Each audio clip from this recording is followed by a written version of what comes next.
The Ben Shapiro interview. Now, a few things. Ben Shapiro. Ben Shapiro. Right, a few things that I want to talk about. So first of all, Andrew Neil, for those that don't know, some of you might not watch it even if you're from the UK.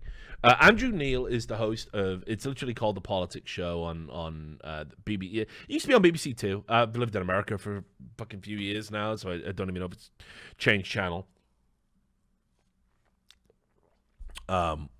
But Andrew Neil is, without a doubt, one of the most sort of, because he just comes across as a wonderfully jaded, crumpled man, a man who has been exposed to so much bullshit during his time as a political reporter, as a TV host, that he just, I mean, you can just look at his face now, even in this still, and you should understand immediately what he's about. And what he does, what his position always is to ask just the difficult questions, you know? Not like Paxman.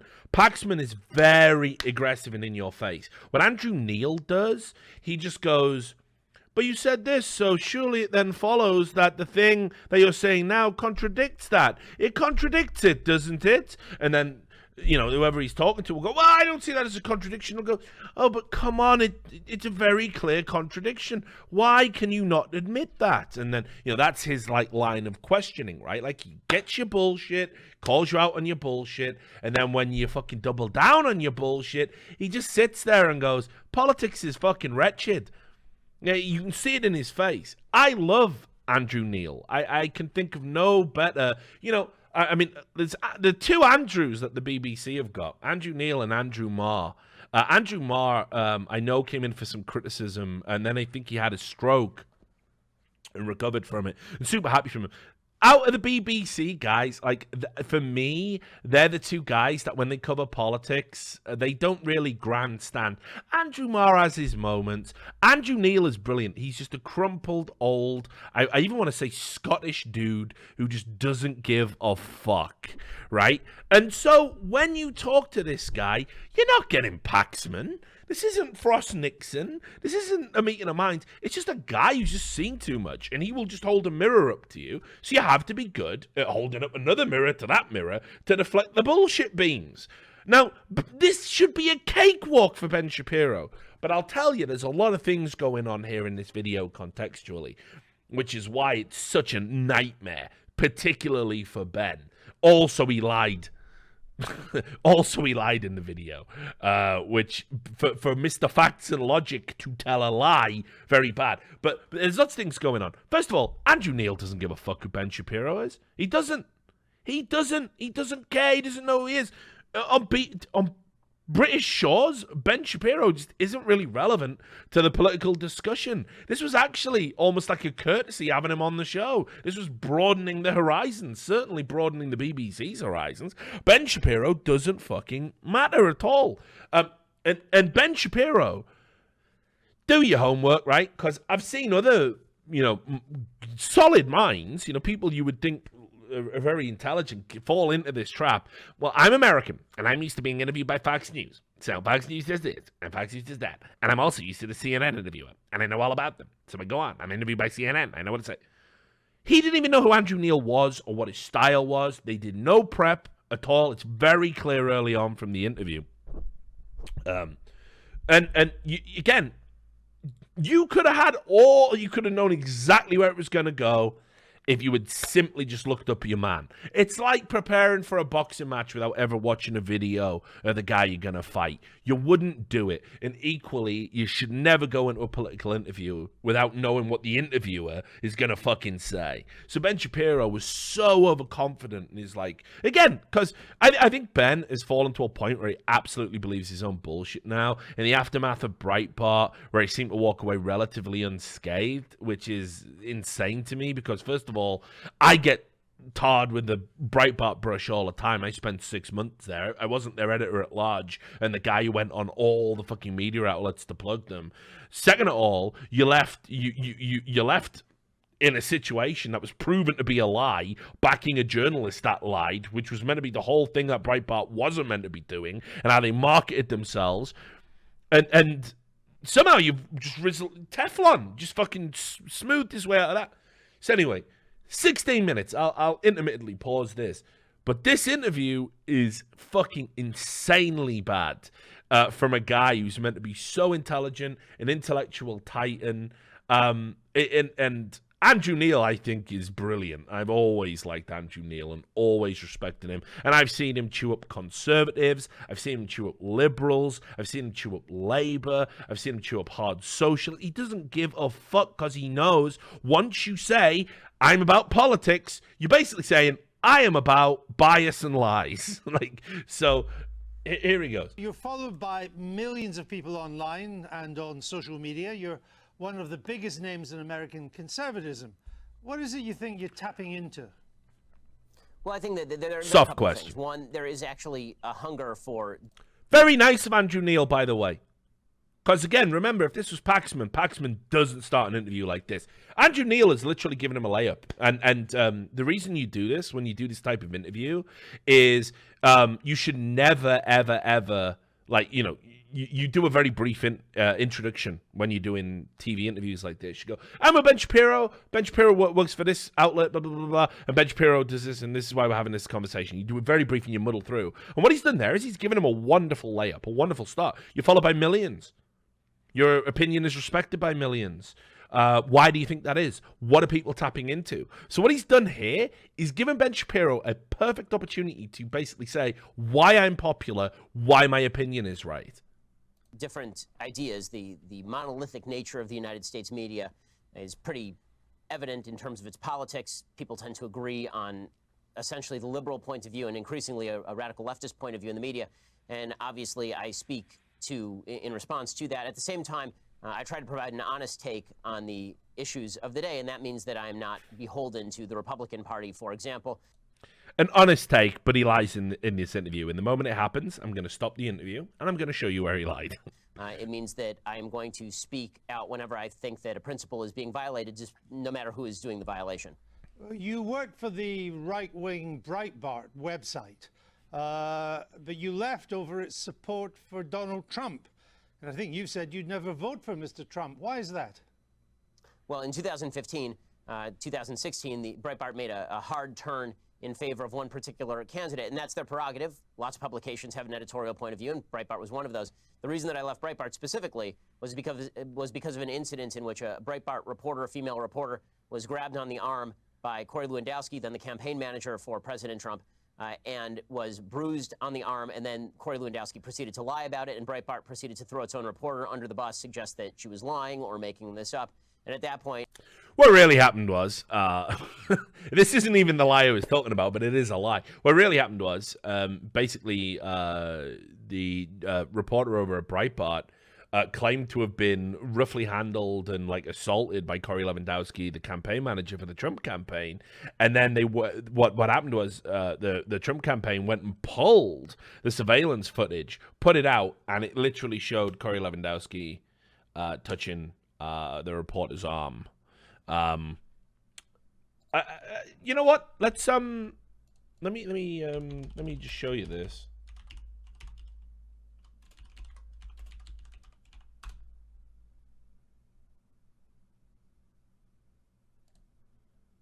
Let me just see if I can find it. Is this it?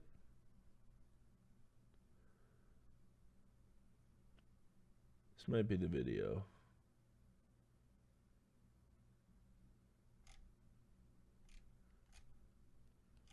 So yeah, the report was called Michelle Fields, okay. So here's the report. Here's the video footage that got released. We'll come back to Ben in a moment. So this is it, 8th of May, 2016, a different time, right? So I don't even know where in the picture this is. You can probably recognize one man.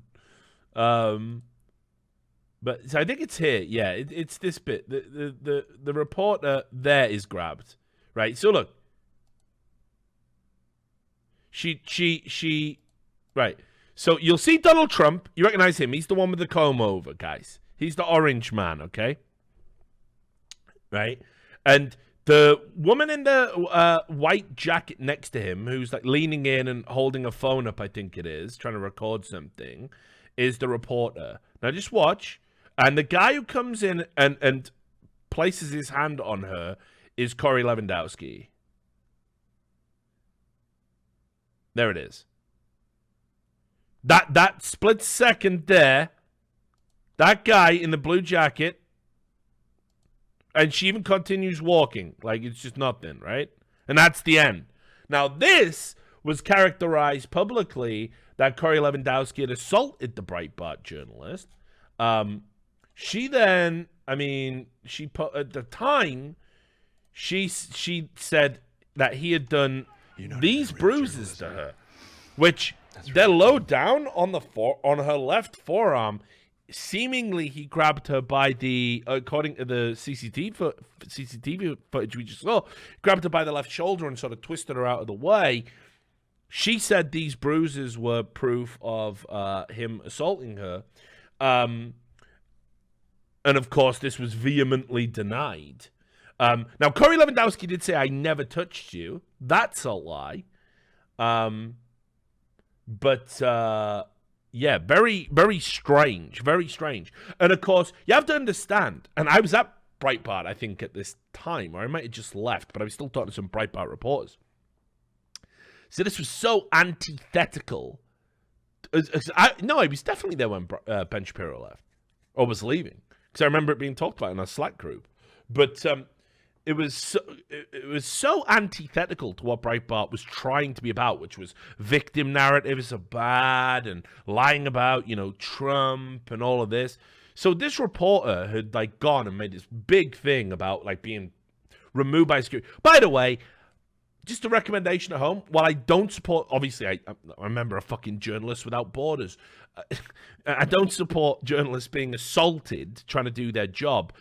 But I would urge anybody, try and walk up to a presidential campaign waving a mobile phone or any other device in their face. See what their security detail do to you. And let me know if it was as bad as what was in that video. Just a point.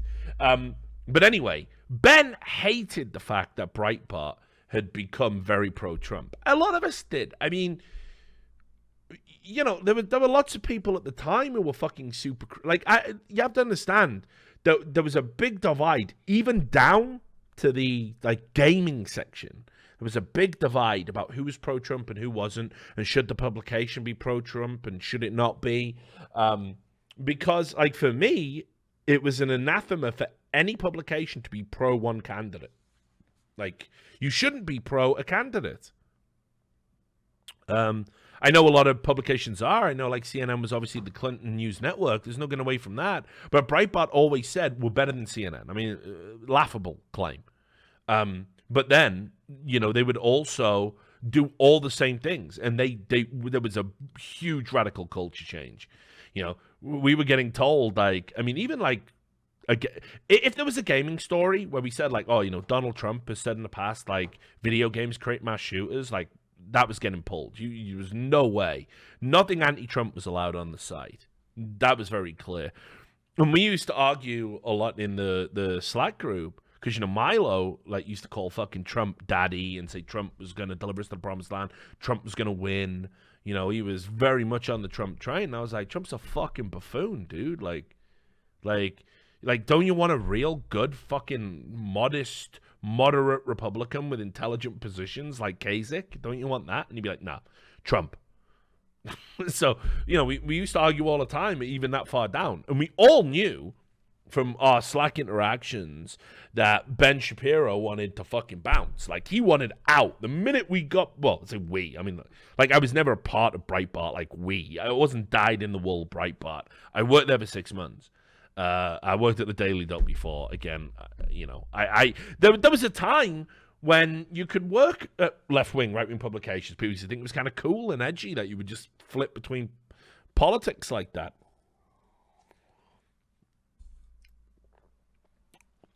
But I didn't know Breitbart was going to... Well, first of all, I didn't know Steve Bannon was going to be a fucking idiot and say, oh, yeah, we're some boomer, some fucking moron, supposedly this political mastermind, and then come out and go, yeah, we're a platform for the alt-right. Steve, have you looked at what the latest definition of the alt-right is according to the modern media? No, I'm sure it'll be fine.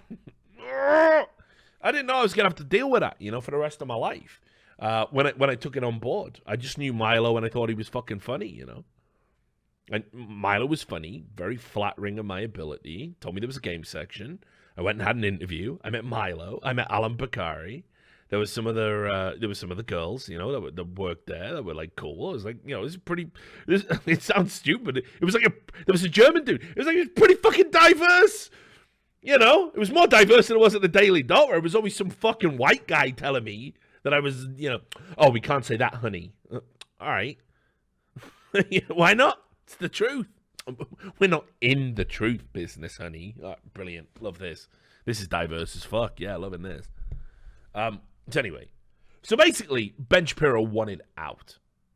He wanted out for a long time. From the moment Breitbart was like, the pop, and Steve Bannon in particular, who I don't even think Andrew Breitbart would have got along with, honestly. They have some similarities, but then some very disparate differences. But I mean, I know nothing about a dead man's perspective, so take that with a pinch of salt. That's very speculative.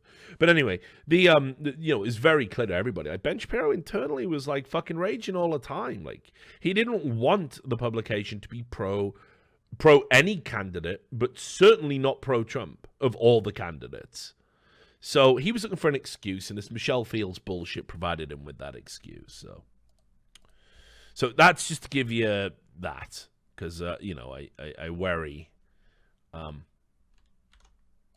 you might not know a lot of what's being referred to. Because it's like 2016 is ancient history now. If you live in the Las Vegas area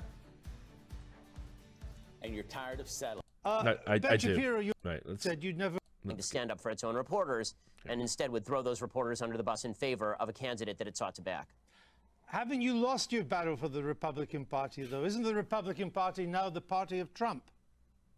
No, I mean, I think that the Republican Party is always the party of whomever is the president, technically speaking. But in terms of who are the sort of the thought leaders inside the conservative movement, who are the people who are driving a lot of the discussion inside the conservative movement, I don't think that's correct at all. I think that most Republicans see President Trump as a vehicle for their policy preferences, but that doesn't necessarily mean that they agree with all of his personal foibles or the way that he behaves or the things that he says. And I think a lot of Republicans respond in anger to the media attacking President Trump mainly out of a reactionary and half-appropriate upset that the media seem to have a double standard when it comes to covering certain politicians. I'm interested fine that you so think far. there's a thought movement inside the Republican Party. I mean, haven't the conservatives run out of ideas in America? All the new policies, the Medicare for all, $15 minimum wage, the Green New Deal, they're all coming from the left. Now, I'll say this about Andrew Neil, right? Like, what he's done there is, and this is why I'm amazed, because this is a throw. Like, this is actually a good question. This is actually a good question if you aren't agitated. Because what he said there is, aren't conservatives out of ideas? We have all of these policies coming from the left, which, by the way, every policy's named there, the minimum wage, the Green New Deal. They are hugely flawed policies in and of their own right, even to the point like with the Green New Deal where Democrats didn't even vote for it, and AOC had to come out and say, well, I told them not to vote for it, right? So what he's done there, he's given you, like, that is a softballer question, as you will get in politics. You just go, well, those might appear to be new ideas. They're actually not. They're a continuation of leftist stuff. Ben does say something to that effect. But then you go, but actually there's all these great new ideas coming out from conservatives. And then listen to the ideas he lists. Oh, my God, it's terrible. Oh, the interview starts to taper off here, and you realize that Ben's actually not interested. And they're popular. Well, frankly, I'm confused by the idea that any of those are particularly new ideas. I mean, most of those ideas have been around since Franklin Delano Roosevelt at the very earliest, or at the very latest, rather. Some of them go all the way back to Woodrow Wilson. But the idea that new ideas are absent in the Republican Party is obviously untrue. We have a very strong debate that goes on inside sort of the conservative halls of intelligentsia about what is the appropriate action to take with regard to the medical system. That was the Medicare thing. Like, you could have totally caught up on that. Just having a debate about it isn't an idea; it's a debate. Should global warming be considered a real threat, or You're not winning anyone over with that, Ben. I mean, you should not read the room. Read the room. You shouldn't be saying, should global warming be considered a real threat? I mean, whether you believe it's fucking man-made or not, like, if it's happening, which it is, yes. And it's like, oh, God. Oh, it's immediately, it's starting to, this is, it's all downhill. It's all downhill from here. Like, it's so bad. should global warming be considered something that technology will solve? And if so, what are the best aspects of solving that? What are the ideas? Where are the conservatives' ideas on solving that? I've heard plenty of conservatives say it's not that bad, it's not man-made, we'll fix it, it'll be okay, we need oil, we can't stop fossil fuels. I agree with all of that. We need to go well, not all of that. I agree with that last part. We need to go nuclear for sure. I'm totally on board with nuclear power. Chernobyl's a fucking PR disaster, but that's all it is. In reality, we can fix all of our problems tomorrow, right? But, like, you haven't said any of that. You haven't even said what the ideas are. You mentioned no ideas. In that answer, you mentioned no ideas. Debate on the right about nationalism versus patriotism, for example, or populism versus free marketeerism. That debate is happening. These are all debates. Debates are not ideas. Debates are not ideas, Ben. Come on, you do facts. You're my facts. Do not care about your feelings, muse. You are the guy that, like, says, here are the facts. But you're just talking about debates. I know the debates are happening. Andrew Neil is asking you for the ideas. The right to sort of suggest that the right in America is bereft of ideas, but the left is full of ideas. Number one, not all ideas are good ideas. I mean, AOC is pretty good evidence of that. Again, right? Not all ideas are good ideas. You haven't listed any conservative ideas. You've immediately pivoted to now just bringing up AOC for no reason. I suppose Green Deal was in there. I mean, she wasn't the only person behind it, but sure, she's elected herself as a spokesperson for it. Where are the right-wing ideas? Where are the conservative ideas? How could you not be prepped for this? I'm a big fan of some old ideas myself that I think are pretty good. Okay, good. But which ones? Beyond Old that, ideas. I think that it is Oh, you're not even going to name them. intellectual, Okay. intellectual sneering of the highest order to suggest that only the left has new and decent ideas.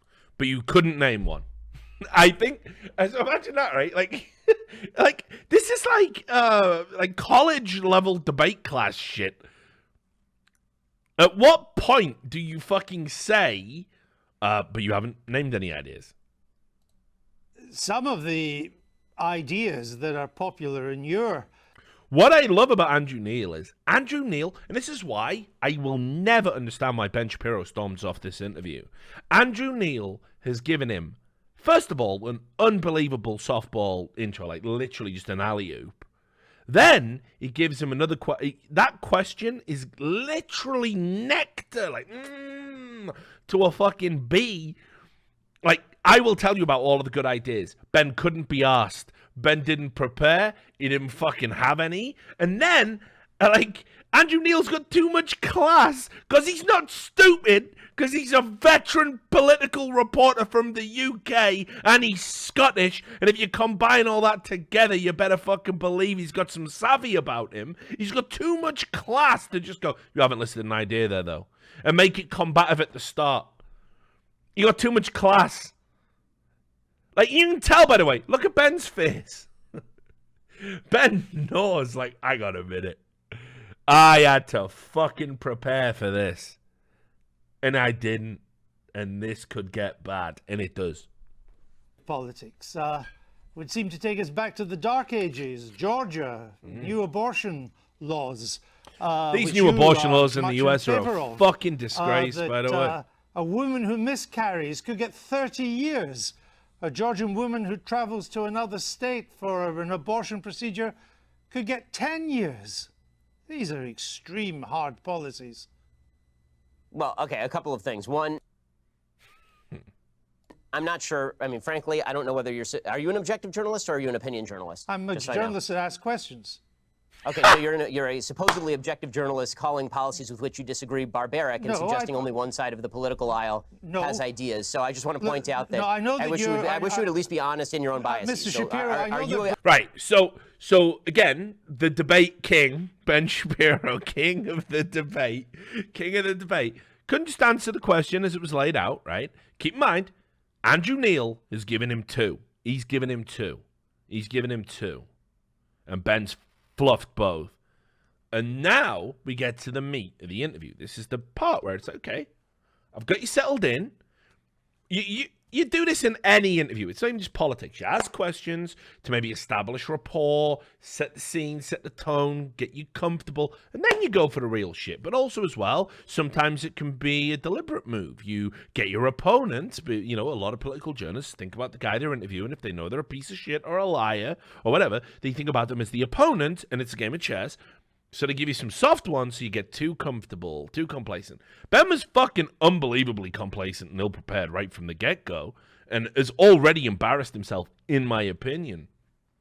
But now, to immediately, on the very first question of substance, to turn around and go, what kind of journalist are you? Are you a biased journalist? Are you an opinion journalist? And it's like, well, I mean, first of all, Ben, as somebody who's worked as a journalist, you must understand that, like, for example, there are sometimes I'm very objective in my reporting, and then sometimes I write opinions. I write opinion pieces because my opinion carries weight in the industry and I work. So to ask a journalist to pigeonhole themselves in that way is absurd.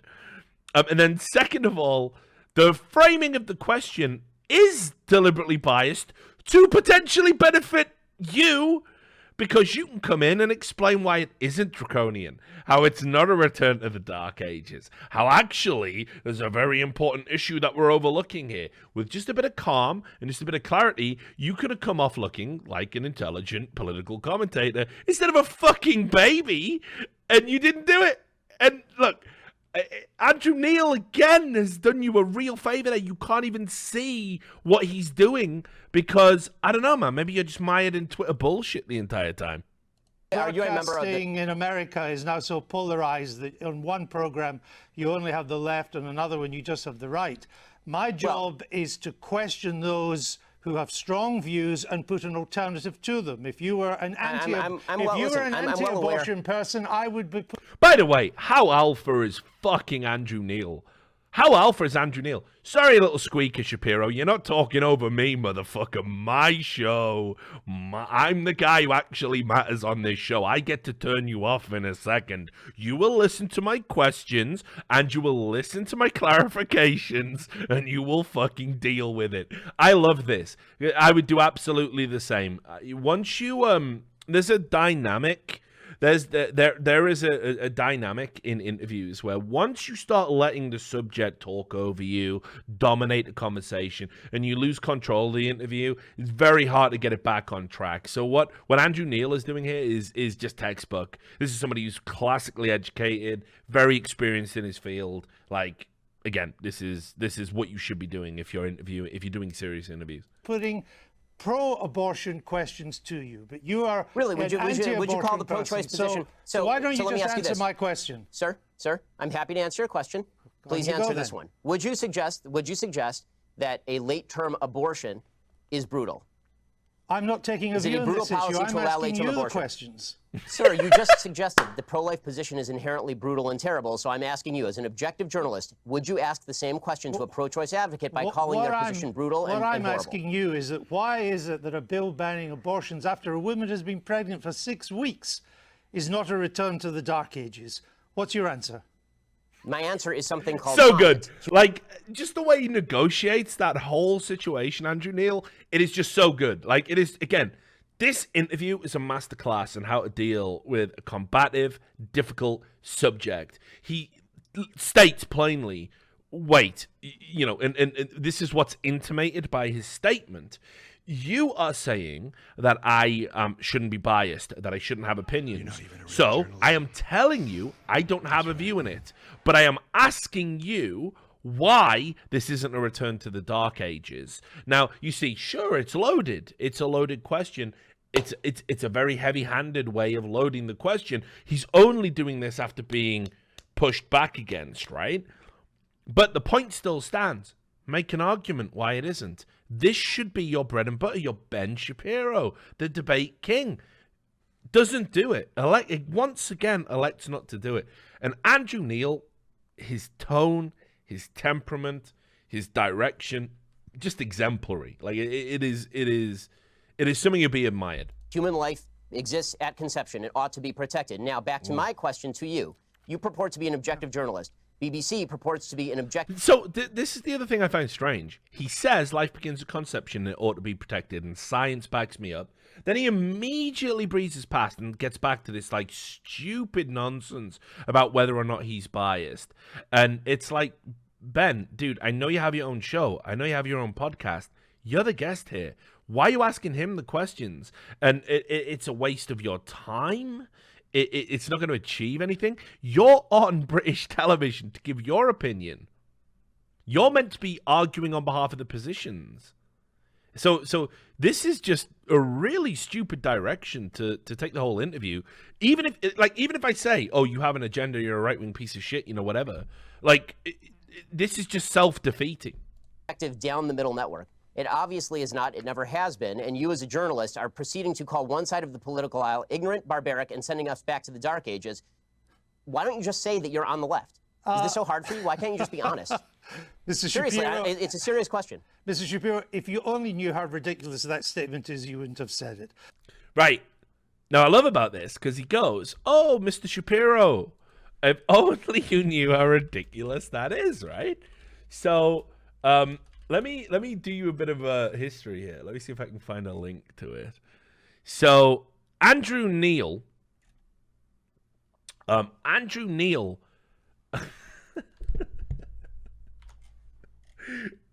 it's wild. Andrew Neil. So, let me just give you some history on Andrew Neil. 6 minutes. So we'll come back to this. We'll go to Wikipedia. Not the best source, but it's what I have available to me. The idea you can call Andrew Neil a leftist is insane. It is so... And again, it shows Ben Shapiro doesn't know who he is or his background. They've done no homework. So Ben Shapiro and his team got to carry a big L on this one. I'd be ashamed if I worked for a political commentator and I didn't prepare them for talking to a political enemy. Now, Andrew Neil, as I said, he's a veteran. He's been around the block, and it's why I got respect from him, even if I don't always respect his positions. He worked at the Sunday Times. That is, Rupert Murdoch owned the Sunday Times, right?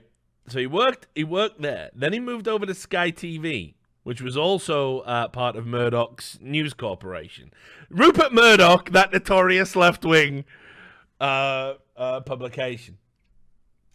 I think he's appeared in The Spectator, notoriously right-wing in its views, certainly presents the left.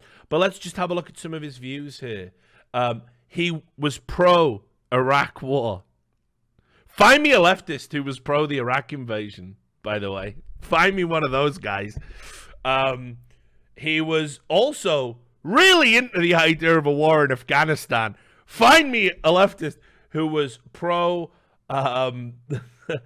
Afghanistan. He also rejects climate change. He says not that he stops at itself. This nearly got him fired from the BBC, but he rejects this 93% or whatever it is consensus. Right? When he was working at the Sunday Times, he also said that AIDS couldn't be spread to heterosexuals.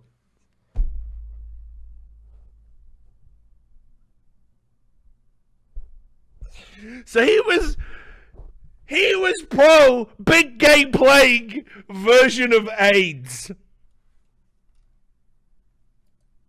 But he's a leftist, according to Ben Shapiro. He is a leftist, according to Ben Shapiro. Like, it's so insane. Like, I could go into so much more, right, about him. And listen, he's walked back some of these positions, not all of them. But as I said, Andrew Neil has just been around the block. I don't respect his positions. I respect his demeanor. And surely you can see now the idea he is a fucking bias guy. I'll wager dollars to fucking donuts that Andrew Neil actually supports all of Ben Shapiro's positions on abortion. But when he's on the politics show, holy shit, he checks it at the door. How the fuck does Ben Shapiro not know any of this shit? It's on Wikipedia. Do you not have an assistant that can go and go, hey, we're going to get a softball interview from a fellow fucking right-wing conservative? Because historically, that's what all his positions are. Do you not do that? No, instead, excuse me, sir. Sir. Will you just admit you're a leftist? Will you just admit you're a pro-Iraq war left? Like, Ben, what a fucking embarrassment this has been. We're only 6 minutes in, by the way. This isn't even... Oh, my God, when he lies. Oh, it's so bad. But anyway, just so you know about Andrew Neil, definitely not a leftist. And when you saw that genuine smile on Andrew Neil's face, he has never been called left-wing before. Never. Because who would? Listen up. The soap you shower with, it's you probably is it? haven't even questioned what bar of soap you lather up with. Wait. Let's I gotta face watch it, this, guys. Most guys don't. They're still using whatever bar their mommy bought for her little man. Is that what you want? To smell like mama's little man? Ugh. But What's now wrong you with can that? upgrade your shower game with Dr. Squatch Natural Soap. I'm talking about natural, nourishing, cold-pressed, hand-cut soap for men. Okay. Men who use their hands. Men who build things. A type? Men who open the pickle jar on the first try. I can Men do who that. catch foul balls without spilling their beer.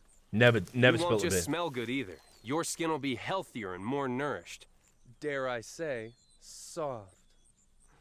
Oh, men How do I aren't feel supposed to about it? have soft skin? No, Yeah. are they? Well, men weren't supposed to cry during movies.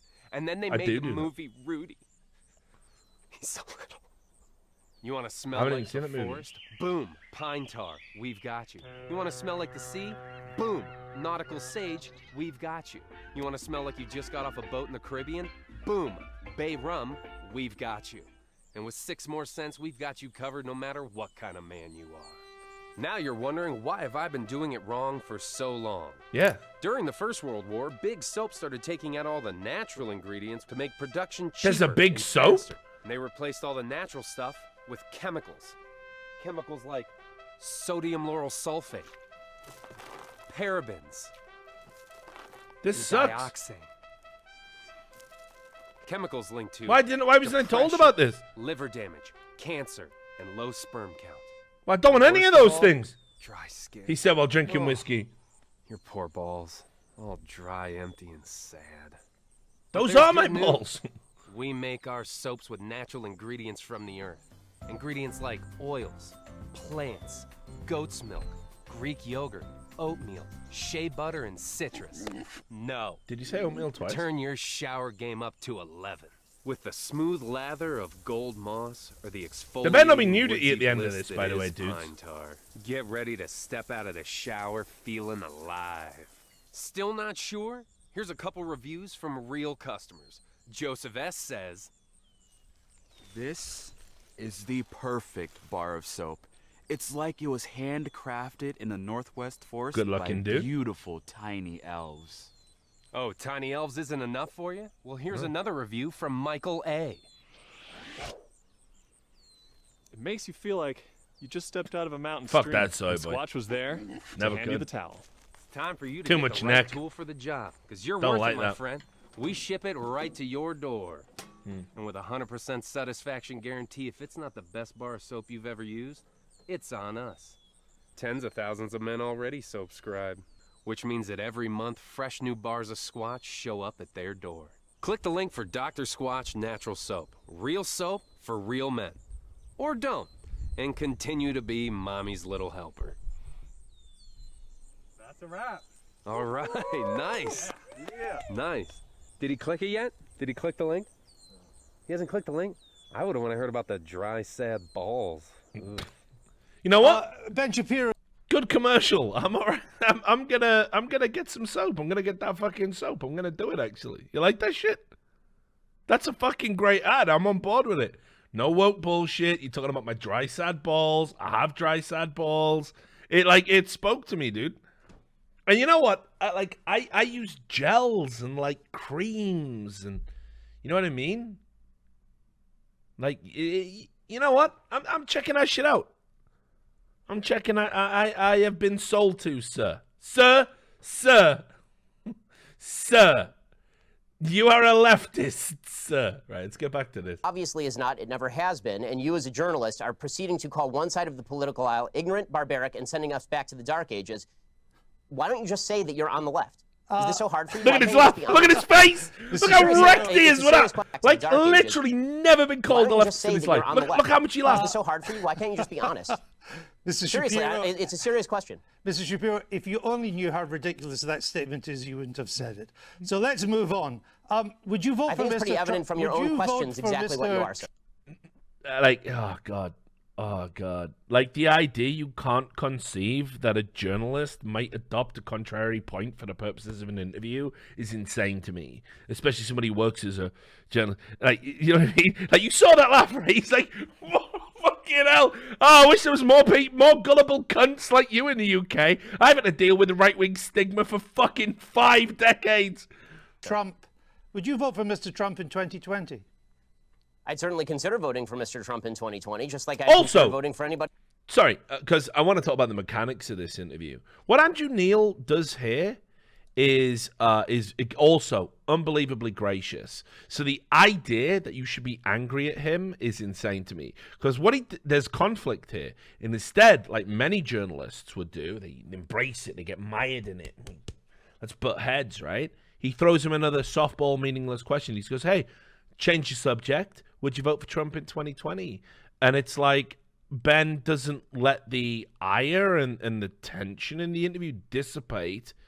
He's clinging onto it. He wants to get back into this idea of trying to portray a guy whose positions are all an anathema to the left as a leftist. That's right. So hard for you? Why can't you just be honest? Thanks for the sub. Seriously, it's a serious question. Mr. Shapiro, if you only knew how ridiculous that statement is, you wouldn't have said it. Good to see you back, by so the way, let's Mr. move Theseus. on. Would you vote I for think Mr. it's pretty evident from your Would own you vote questions for exactly what you Mr. are, sir. Trump? Would you vote for Mr. Trump in 2020? I'd certainly consider voting for Mr. Trump in 2020, just like I'd consider voting for anybody else in 2020. But didn't you want to say that Tulsi you'd never Gabbard vote for him? represent. I said that I wouldn't vote for him in 2016. And then I wrote a column for National Review explaining the conditions under which I might change my mind. You're a culture war warrior. Isn't he largely on your side? You wrote once it was unlikely he'd appoint conservative judges to the Supreme Court. He has. Right. So you were wrong. I like many of President Trump's policies, even if I still have serious reservations about his personality and character. Do you think there's a Democrat that could beat him in 2020? Sure, I think there are several Democrats who could beat him in 2020. Who would have the best chance? I think that Joe Biden is likeliest to beat him, considering that he has significant appeal in a lot of the Rust Belt, in places like Pennsylvania, Michigan, Wisconsin, the places that President Trump needs to win to retain the presidency. And Joe Biden also has a long history in politics, which means that the American people already have sort of a preconceived vision of him. President Trump, as a campaigner, is very good at dragging unknowns through the mud, or at exposing details about people that are previously sort of covered up. But when it comes to Joe Biden, he's been well exposed for a very long time. Most people know him, and he's not nearly as unpopular. Joe Biden gets through the primaries, by the way. So if it was a close America. race between Mr. Biden and Mr. Trump, you would, from what you say, I think, probably go for Mr. Trump. Yes, I would vote for Mr. Trump if it were a race between Biden and Trump, because I think that the damage that President Trump has done to the country on a character and rhetorical level has already been done and cannot be undone. I don't see it as getting worse day by day. That is the new status quo, unfortunately. Now the question becomes which policies I would most like to see enacted, and Trump's policy preferences are closer to my own than Joe Biden's are. Now, you're a star of new media, of conservative new media. You and others... Right, now, I hope you all see what he did there, right? So he wanted to talk about specific policies, the abortion bill. Ben, despite being all about logic and fucking, great debater and all this, completely ignored the response to that and just said, you're a leftist for even framing the question the way you did. Andrew Neil laughed it off and thought, if I press him, he's probably going to leave. Honestly, maybe he should have pressed him a little. I probably would have. Whatever. It's Andrew Neil. Respect. Now we have this, just nothing. Just these filler questions. Would you vote for Trump? But if he goes against Biden, you would still vote for Trump. Okay, cool. Now, let's talk about your shit. Let's talk about this, this culture I alluded to. Now, you're a star of new media, of conservative new media. You and others on the left and the right, you position yourselves as supposed tellers of hard truths. But haven't you all just really coarsened public discourse in America and exacerbated its divisions? Inarguably have. Be interesting to see how you frame this one. You know, it's kind of odd to be hearing about me coarsening public discourse when you call policies you disagree with brutal and bring... Oh, that's right, Ben. Instead of talking about you, your work, or hell, even taking that question and judoing it to talk about the left, you come back to attacking the interviewer as a leftist, a guy who's demonstrably right-wing, guy's only held right-wing positions pretty much for the entirety. Why is he bringing this up? It is amateur hour. This is so pathetic. It makes me wonder sometimes if, like, there's a guy in fucking Ben's ear telling him what to say, because this is so fucking bad, like, to get back on it. Right? And it's like, if you want to talk about the abortion policy bill and you got something to say that. But instead, you're trying to discredit the interviewer. Like I say, it's bad. us back to the Dark Ages, sir. The point, I don't want to return to it, but the point was to put a position for you to reply to it. And I thought we covered that. And that's it. The point was to put a position so you can reply. Pretty much the job of every question in this interview, by the way.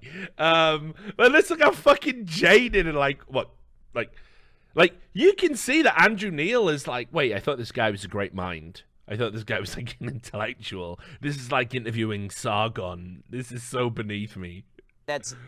Well, I'll put some of the points too, because on your characterization of issues is part of the problem in the coarsening of public debate. Well, maybe it's also part of your problem too, because we have from your YouTube videos, Ben Shapiro destroys the abortion argument. Ben Shapiro destroys transgenderism and abortion. Is that not a kind of coarse public discourse? Well, are those videos labeled by me? So, Ben, I'm going to give you a bit of advice. I'm not a lawyer, never worked as a lawyer. I talk to lawyers. I talk to a lot of lawyers, actually. And one of the first things they will tell you about court, you know, when you're out there, you never ask a question you don't know the answer to. And you certainly don't ask a rhetorical question if there's any chance that it can come back. And I'm just going to show you here. Yes, that language appears on your YouTube channel, sir. It really does. In the absence of some... Let me just show you. Here we go. In the absence of some defeater, it seems to me that we're perfectly within our rights. Right. So we'll come back to this. 8:56. Ben, this is your official YouTube channel.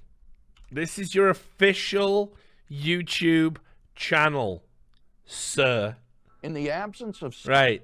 Ben Shapiro, The Ben Shapiro Show, Right Side of History, a book by Ben Shapiro. Buy it now. This is where I'm at. Daily Wire, my website, Ben Shapiro. This is my YouTube channel. Ben Shapiro destroys abortion argument. It's on your channel. Ben Shapiro destroys transgenderism. It's on your channel.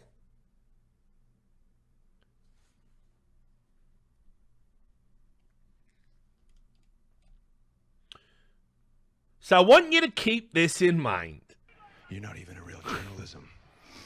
Thank you, right. Warrior34, for being another new friend. I really appreciate it, dude. I hope you don't regret the sub and you stick around. Thank you very much. So, it's there. These aren't random people on the internet. Why don't we get back to how Ben Shapiro tries to wriggle out of this one at 8 minutes and 56. Well, I have to watch another ad. Is your money maker. Sorry, buddy. Why would you pair it I'm already buying the soap, dude. I promise. I'm already. Ben Right. Why are you? Yeah, here it is. abortion. Is that not a kind of coarse public discourse? Well, are those videos labeled by me? I have no idea. But why are you picking out?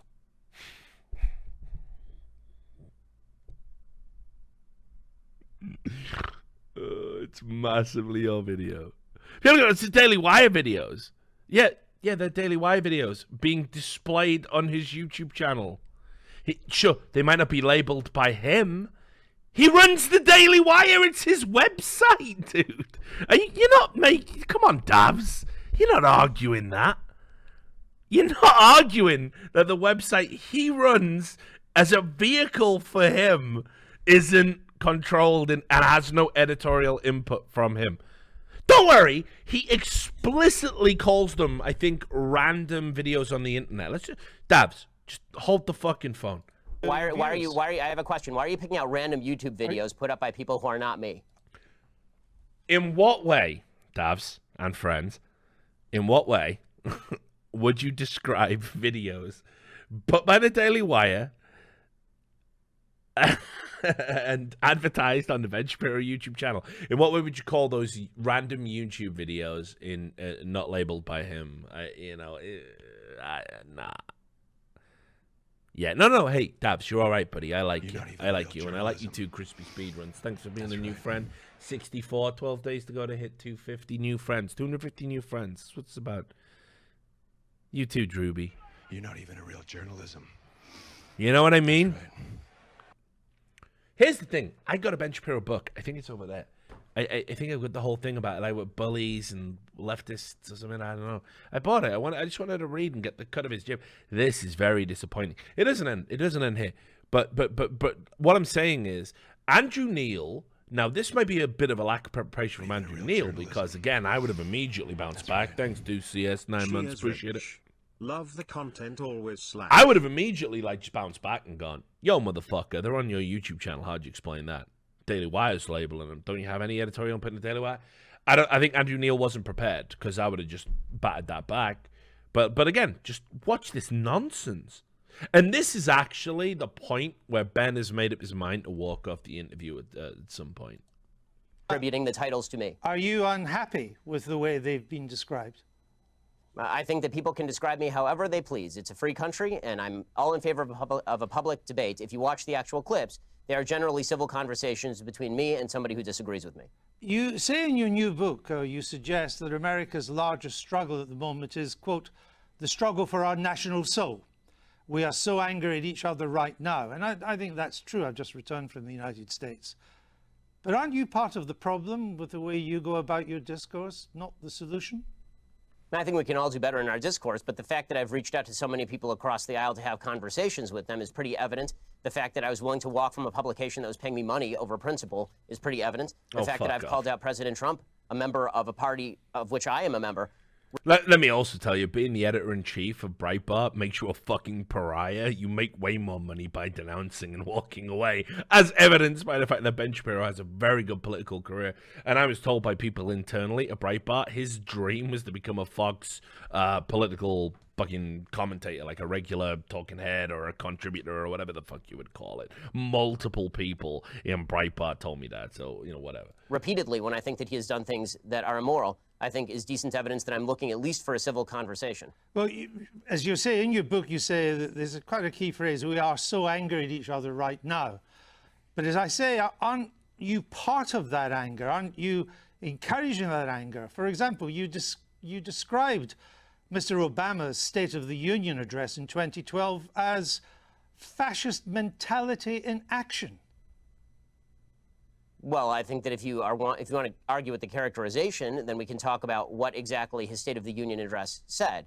Is it charged language in politics? Sure. The problem that I have is not with charged language in politics, which I'm generally in favor of. I like a robust public debate and a very loud and spirited public debate. I have no problem with that whatsoever. What I'm talking about is the assumption that people with whom we disagree politically are inherently of bad character or, in your words, want to bring us back to the Dark Ages. So, goes back to the Dark Ages thing. Love this, though, because this is one of the major criticisms that we have of leftist rhetoric, that it characterizes everything that's even right of their very extreme left position to be fascist. So even if you're just one step across and you're like, hey, I support, all sexualities, all fucking all 72 genders, all of this shit. I'm completely on your side, but I just disagree with this one thing. They go, fuck you, you fascist. I think it's interesting that, you know, in 2012, and this would have been, I would have been oblivious to this at the time, you were out there calling Obama a fascist. Kind of sounds like what people are doing to Trump right now, on, you know, from the other side of the, you know, perspective. And yeah, you're right. Shit, did I say 72? I meant 112. I didn't mean to be a bigot. I'm sorry. Again, it was your description of the State of the Union address in 2012 as fascist. The wording of President Trump's 20... Oh, and that's the other point I wanted to make. Like, being a fascist, there is no upside. Again, it feels weird saying this. There is no upside to being a fascist. I mean, unless you are the fascist and you have a army of fascists and you have absolute control, then there's loads of upside. It's nothing but upside at the expense of everyone else. That's what fascism is. That's what makes you fascist. But if you just get called a fascist and you're not actually a fascist in a fascist army, in a fascist government, in a fascist country, there's zero upside. In fact, most people in society will treat you like a fucking pariah. You will probably get fired. You know what I mean? So when you label something as fascist when it actually isn't, because let's be real, Obama was many things. Right? And I like Obama, and I miss Obama, and I still have fantasies that maybe somehow Obama's going to come back in some role and smooth all this over. You know, I can't, you know, and even though I know what he is, and I know all the drone strikes he did, and he didn't close down Guantanamo, and he said he would, and, you know, I know all of that. I know he's bad, but he's just so good on the mic. He's just so smooth, isn't he? He's just so smooth and good looking and dreamy in a way. Like, you know what I mean? So I know I've got my own bias. But, like, Obama, if you thought he was bad, there were many reasons to think that. He wasn't a fascist, was he? Never a fascist. Never a fascist. There you go. See, Funkaroo. I know. Because you forget, even if you disagree with Obama's positions and policies, he would come out on a mic and he would go, "Well, America." No to chat. Is it racist to do an Obama impression? Don't end in a good night. Yeah. Good to know, Warhead. 56 months, triple shot of Jaeger. I heard Jaeger's a gamer word now. If the Pink Ward or whatever his name is. You know what I mean, though? It's like, I'd just be like, yeah, fuck Obama, dude. Like, fuck all American presidents, actually. They're always up to some shit. And then he would just come on the mic and go, America. I'm doing something that doesn't even sound remotely like him now. My early one was better. You know, it's going to be like this. It's going to be like that. I'll be like, yeah, he's all right, that Obama, isn't he? I remember, actually, exactly where I was, where Obama was inaugurated. I couldn't, all right, when it was declared he was going to be president, actually, not even the inauguration. I can't tell you that for any other president, because it meant a lot to me to see a black president in America. Like, you thought it was impossible. You thought it would never happen in your lifetime. You've been told as a European, America was so fucking racist, they never vote for a black guy. And then he came in, and he just so happened to be so fucking suave and sophisticated and know how to talk to people. And then he did a bunch of heinous, evil shit. I mean, I don't know what to tell you. But anyway, Obama wasn't a fascist. I mean, he wasn't that. So even his biggest critics, I'd like to think I could bring some fucking toothless yokel whose first word was yeehaw with fucking dip in his fucking mouth and sitting down, and he'd be like, well, that Obama many things, but it weren't a fascist, that for damn sure. It wasn't no fascist. It was the M-word. It wanted them up at the top. You know, even a racist wouldn't call Obama a fascist. You know what I mean? So the fact that Ben Shapiro called him a fucking fascist is absurd. And again, sure, we can all change our positions. It's 7 years, you know what I mean? We can all change our positions. It's like, it's hard to believe. It feels just like yesterday Trump got elected and we entered into this nightmare. But we can definitely change our positions in 7 years. Hell, I know streamers who've deliberately changed their politics when hating to make money in that time. It's crazy how that works. and very cynically so. But the reality is, again, if you're ever going to come out and say something in politics and say, hey, this is the position I hold, if you've ever held a contrary position, you're going to get called on it. You're going to get called on it. 2012 address was bad and wrong. That's all. There are plenty of things that are bad and wrong, but it doesn't make them fascist. Well, I suppose that's true, but if... Ha! He's been wrecked! Do you see that in a second? Imagine being wrecked like that! Look at his face! That is a face that knows he got wrecked! How'd you get wrecked off that easy? A retort? Oh my God! No! Or in your words, want to bring us back to the Dark Ages. But again, it was your description of the State of the Union address in 2012 as fascist. The wording of President Trump's 2012 address was bad and wrong. That's all. There are plenty of things that are bad and wrong, but it doesn't make them fascist. Well, I suppose that's true, but... You've been done! You've been absolutely done! And he even said President Trump, and again, Andrew Neil's got too much class. I didn't even pick up on the first time. You could have just corrected him to throw him off kilter. You would be told to do that in your ear by a producer, and he didn't do it. How'd you get done like that? How does our fucking debate king sent from almighty fucking God to teach us how to debate ever have to utter the words, well, I suppose that's right. He's been wrecked. But if you would like to, again, if you'd like to read me the column out loud, I suppose I can critique it for you. Oh, well, again, with Mr. Obama, you said, and you're Jewish yourself. I only mention that because, to put this in context, the Jews who vote for Obama are, by and large, Jews in name only. Ginos, you call them.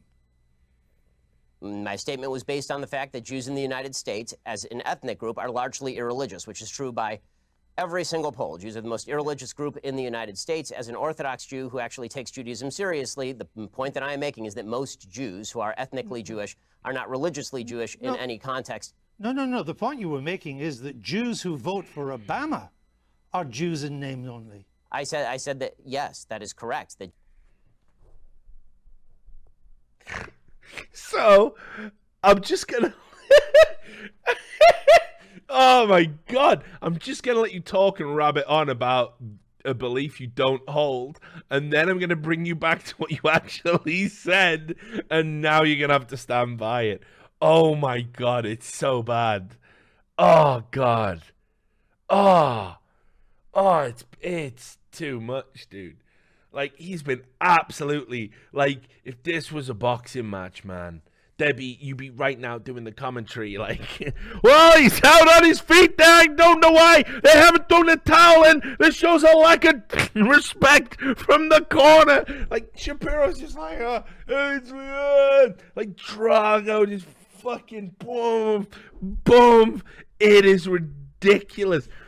It is absolutely ridiculous.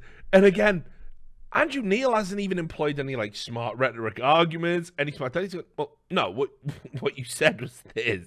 And within the context of what you said, it meant this. And now Ben Shapiro's going to stand by. And again, he's been so fucking tunneled in on this idea he's being interviewed by a leftist. You know, because he's on the BBC or whatever. Which, by the way, in any other environment... you know, if you went on CNN, sure, maybe the combative stance would work and appeal to, like, your base or whatever the fuck you want to call him. This is jaded fucking fat Andrew Neil, motherfucker. This guy's seen it all, done it all, doesn't give a fuck. He's been called worse than shit in Britain, smeared, lambasted. Like, what you gonna do when your fucking YouTube videos you deny exist? Would you say this is a yikes? Thanks for the $20, Davey. I'll give it right back to you when we do some casting together for the next 1-to-1 Game On Cup we're going to do. What I said is a yikes. It's beyond yikes. What comes after yikes? There's yikes, big yikes. There's something else. There has to be a thing you fucking go to. You know what I mean? You got a yikes, big yikes, super yikes, zoinks, jinkies. I don't know. I haven't watched Scooby-Doo in so many fucking years. All I know is, like, this is a fucking intellectual fucking battle. Is like, it's horrific. It's horrific. And it's like, it's not that I think Ben Shapiro's stupid. It's just like, I don't understand why, for some reason in this interview, he wasn't able to extricate himself from all of the bullshit. But, like, he must have known. He must have known. Like, it's the BBC. They're many things. They're nonce enablers. Thank you, Real Hands Moment. Good to see you back. And a mega yikes. I don't know, though. I don't think a mega yikes will ever be popular. I didn't think yikes would ever be popular, though. So there's that. But I mean, it is mental. It's like it's not Ben Shapiro in the video. It's anyway. We're not even at the end yet. We haven't even got to the part where he storms off. By now, like I'd have pulled the wire out. Like, you're getting fucking body bagged. This is unbelievable.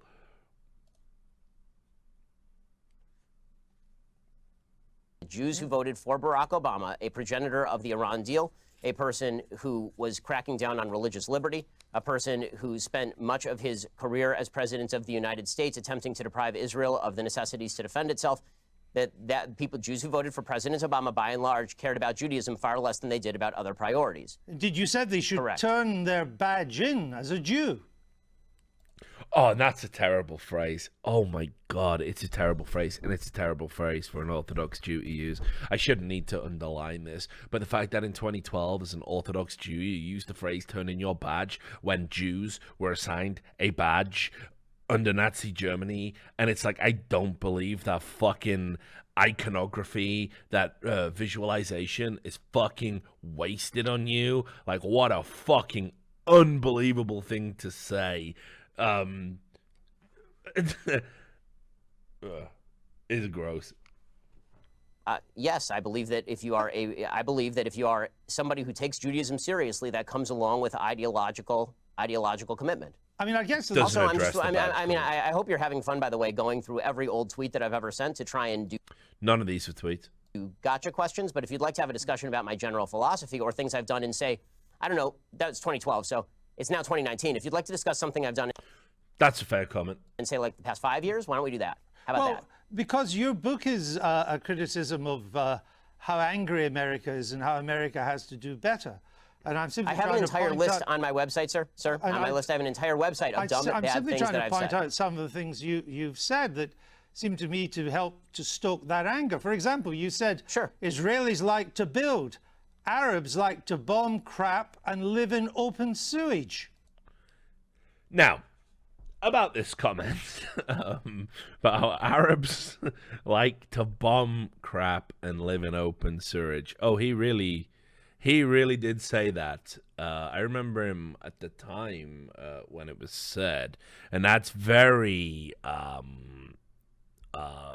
yeah. I mean, so we've gone yikes. What was it again? Yikes, big yikes. Davey, I might need you here. Yikes, big yikes. I might even give you a mega yikes, giga yikes. I don't. It's zoinks, jinkies, and then I don't even know what's off over here. Like it is. I remember when this comment was made, and I remember it being discussed and debated.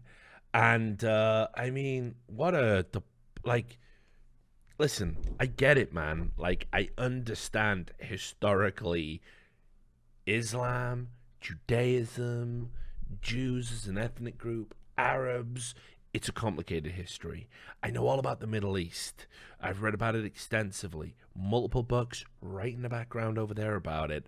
It's complicated. Certainly no fucking well-meaning Westerner's gonna fucking stroll in and fix it. But let's also just be real here. If you ever come out and first of all, Arab history, and remember, it's Arab, not Arabic. Arabic is a language. Arab history has made this unbelievable contribution to the way we all live. And there's no glossing over that. So the idea that you would characterize Arabs as people that like to blow things up and live in open sewerage, when at various times in history they've had some of the most profoundly fantastical kingdoms and advanced civilizations on planet Earth, that's ridiculous. Then, okay, that was then, and I'm sure there's some, because I do have some Islamophobes and racists that occasionally follow me, and they're gonna go, Richard, you've had your soy overdose. That's not whiskey you're drinking, it's soy. Why don't we just... That was then. It's like, okay, I this is gonna shock you all. I have Arab friends, and I'm gonna say, out of all of my Arab friends, let me just count it up. None of them want to blow anything up, and none of them live in open sewerage, okay? So, I know it's probably a shock to you racist types. It's probably crazy, right, to you. But it's almost like your ethnicity isn't some sort of predetermined rail that we're on. I say this as someone who criticizes Islam as a belief system. And again, I got Muslim friends, and they're certainly moderate Muslims. I still, almost, in a way, wish that they would, not be. But fuck it, I mean, we're all entitled to our religious beliefs, and I see some problems with it, and I've criticized it, and if it's ever appropriate to do so, I'll do it again. But I know they're not bombers. I can't imagine a mainstream political commentator saying that, and yet here we are. And he did say that, and he's that was a tweet. That was something he just put out in the public domain. I can't imagine how you can how you can be like, oh, whatever you do, it's anti-Semitic to characterize Jews as having certain archetypes in their personality. That's anti-Semitic, right? Now let me tell you about the Arabs. Ben, my logical, beautiful Ben. What are you doing to yourself? This is mad. This is like watching Marlon Brando. He's got into the fridge again and he's eating himself to death. This is insane, what you're saying. This is insane. And as I said, this wasn't 2012. Gasparov, you say in the chat, you have to consider in 2012, it wasn't as harsh. He said this like a year ago. This let me give you the exact date on it, actually, just for the interests of factual.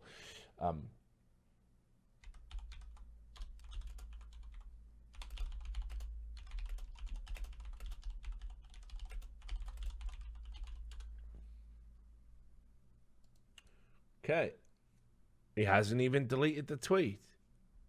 Oh, my bad, actually. That was from back then. You're right. He addressed it again in 2019, like start of this year. So that's why I'm confused. He actually did say that about 8 years ago. So my bad. Still,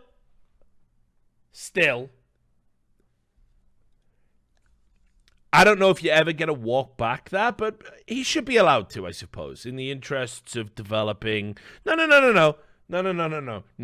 It's a deplorable statement. But we should always be given a chance to come to the light. You can say shit. You should always be given a chance to come to the light. Now, here's what's interesting. I wonder, because he didn't say this in the interview, actually, that it was a recent thing. My bad. So, somebody brought it up in 2019. And he did another statement that basically, doubled down. I'll give you the exact statement where he doubled down, actually.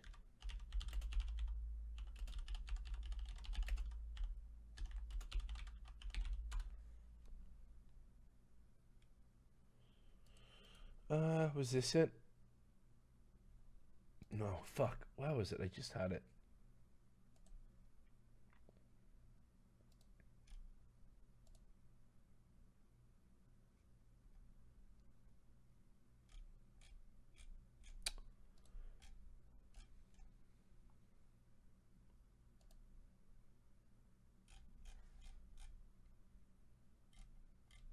Right, here it is.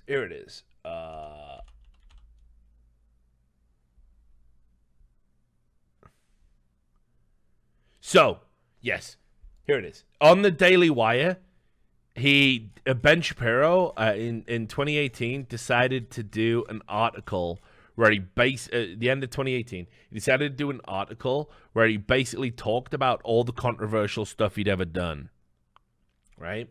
And in it, he addresses stuff the left is taking out of context.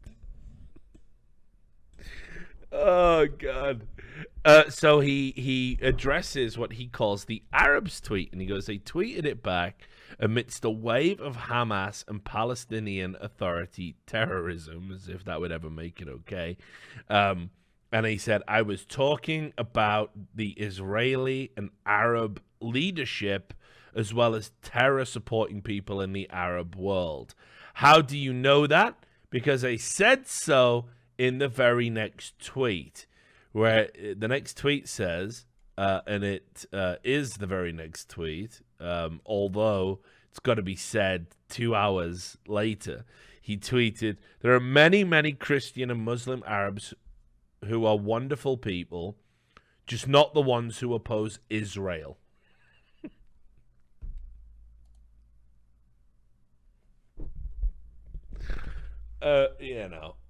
Whatever.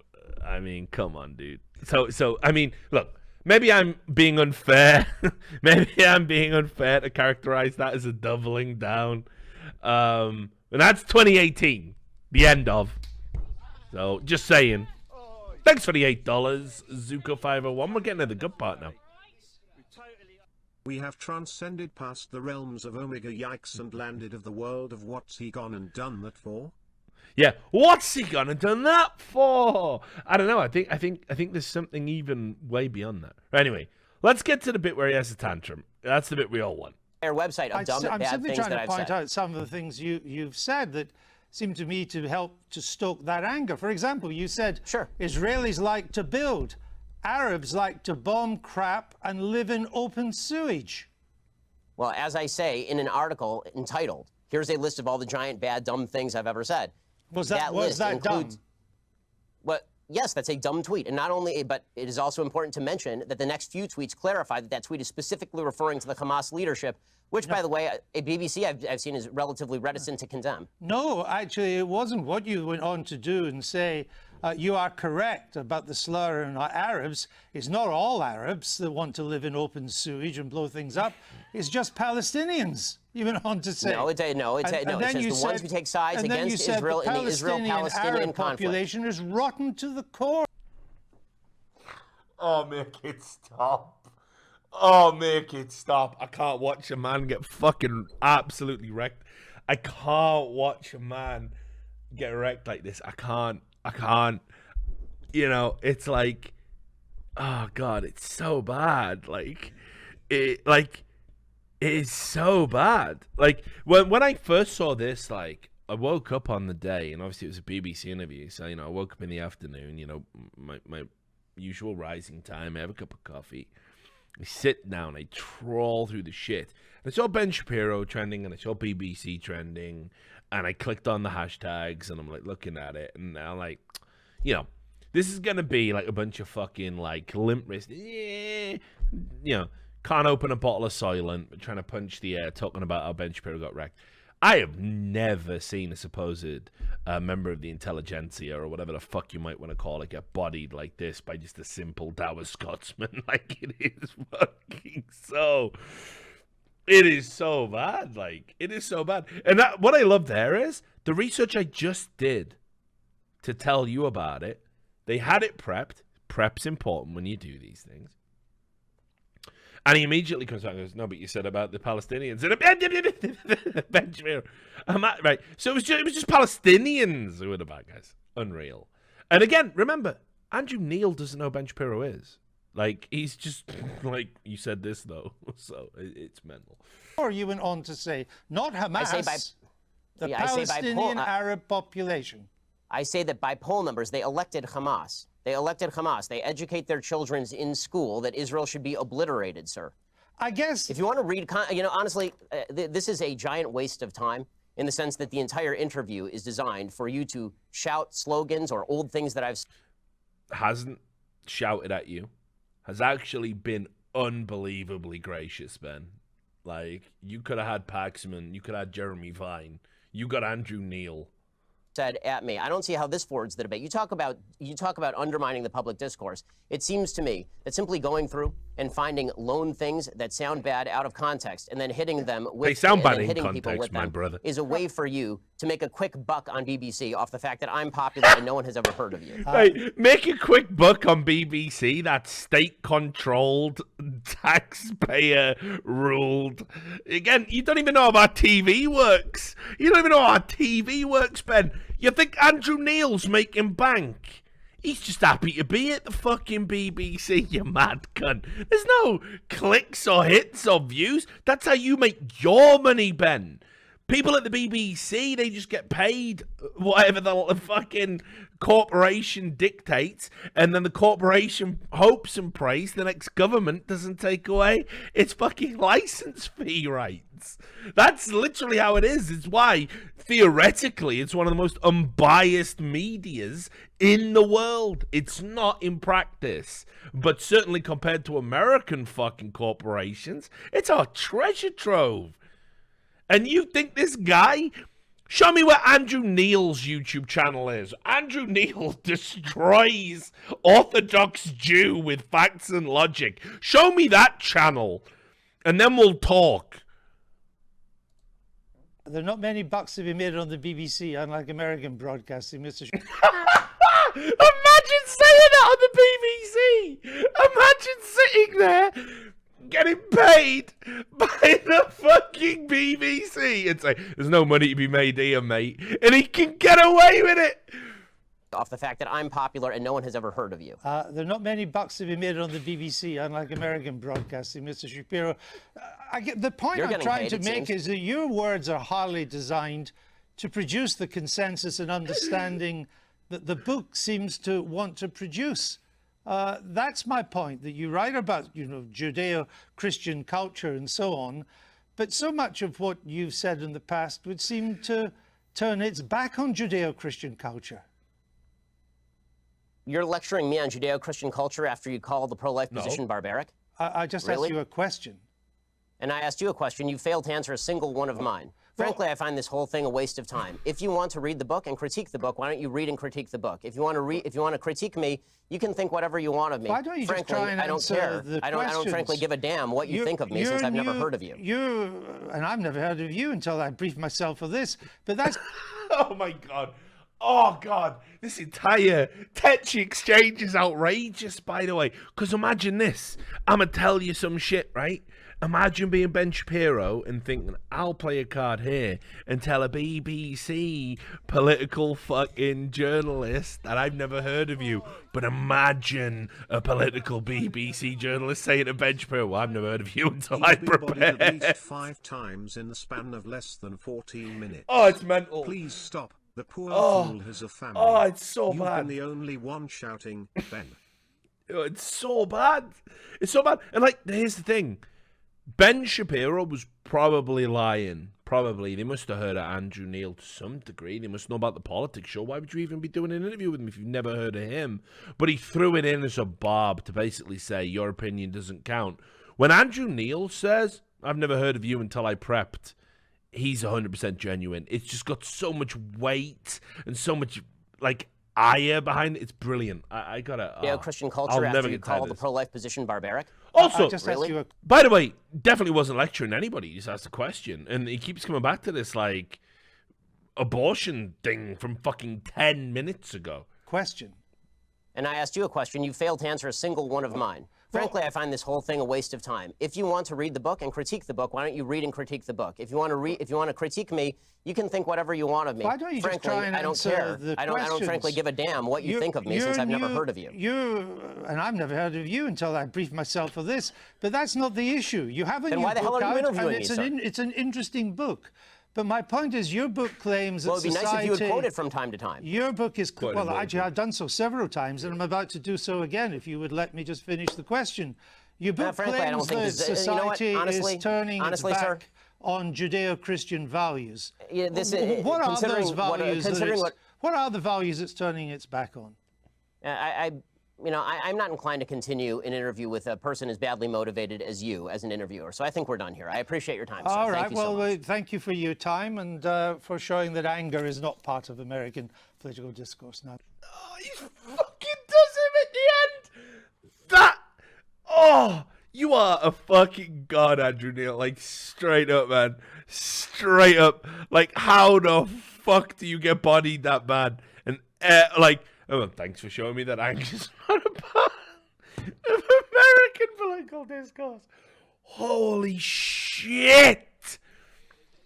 Holy shit, it's so good. Like, it is unbelievable that you can do this, man. Plaza, go over some of the YouTube comments. Maybe we will, Plaza, go over some of the YouTube comments. I hadn't thought of that, but I guess people, we all like fucking torture porn, evidently, which is why we're watching this video in the first place.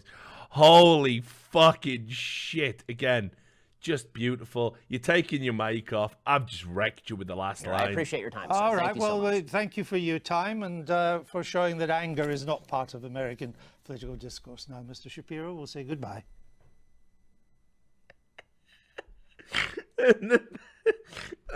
Oh my god, what a fucking absolute legend. Oh, dude, like, straight up, man. Like, listen, I'll just say this on the record, because what I don't want to do is indoctrinate a bunch of people who've never heard of Andrew Neil and think Andrew Neil isn't a fucking, you know, a wacky guy in his own right. But he's been doing this for decades. I'm telling you, he takes no shit.